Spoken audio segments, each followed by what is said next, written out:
Depression.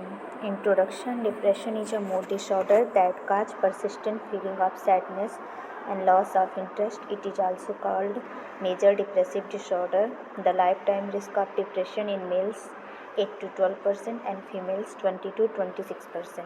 इसका मतलब depression एक मूड डिसऑर्डर है। डिप्रेशन एक मूड डिसऑर्डर है जिसमें जो पर्सन होता है वो बहुत लंबे समय तक सैड रहने लगता है, उदास रहने लगता है, उसको किसी भी चीज़ में इंटरेस्ट नहीं लगता, अच्छा नहीं लगता, रुचि नहीं होती है। और डिप्रेशन को हम मेजर डिप्रेसिव डिसऑर्डर भी कहते हैं। डिप्रेशन का रिस्क जो होता है लाइफ टाइम वो मेल्स में कम होता है in comparison to females. Males में 8 to 12% देखने को मिलेगा, लेकिन फीमेल्स में 20 to 26% देखने को मिलता है, क्योंकि फीमेल्स ज़्यादा ओवरथिंक करती है, ज़्यादा स्ट्रेस और टेंशन लेती है। यही ओवरथिंक, स्ट्रेस और टेंशन आगे चल के डिप्रेशन का रीज़न बन जाता है अगर लॉन्ग टाइम तक के लिए रहे तो।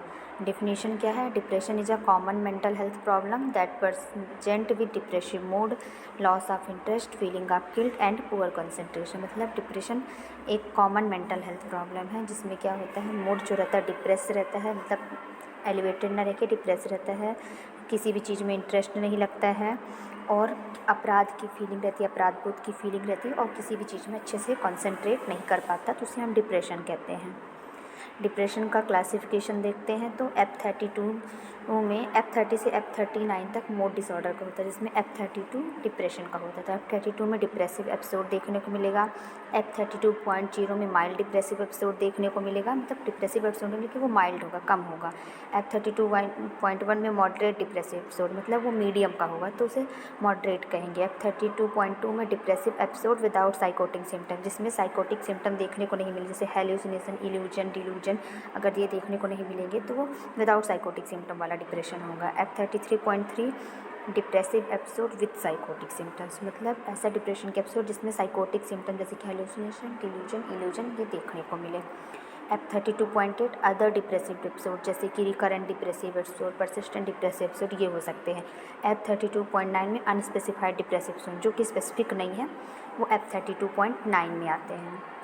तो ये क्लासिफिकेशन हो गया डिप्रेशन का। अब देखते हैं ईटियोलॉजी ऑफ डिप्रेशन। तो सबसे पहला है neurochemical factor, decrease level of serotonin and norepinephrine.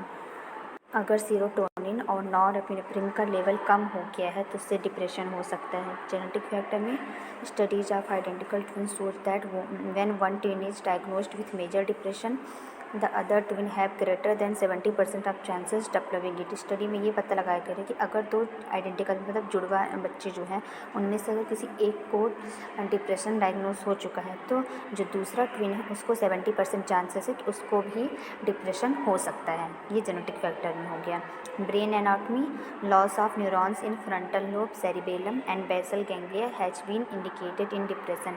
अगर न्यूरॉन्स का लॉस हो जाए, कहाँ से, फ्रंटल लोब से, सेरिबेलम से और बेसल गैंग्लिया ब्रेन की इन पार्टों से अगर न्यूरॉन्स कम हो जाए या उसका लॉस हो जाए तो वो भी डिप्रेशन को इंडिकेट करता है। साइकोलॉजिकल फैक्टर्स में अगर किसी पर्सन का लॉस हो जाए, फेवरेट पर्सन का, या किसी के लव वंस का लॉस हो जाए, या कोई बार बार एग्जाम में फेल हो रहा है तो वो डिप्रेशन में जा सकता है, या ऑक्यूपेशन बिजनेस में फेल हो रहा है तो डिप्रेशन में जा सकता है, डाइवोर्स वगैरह वाले पर्सन भी डिप्रेशन में जा सकते हैं। ये साइकोलॉजिकल फैक्टर हो गया।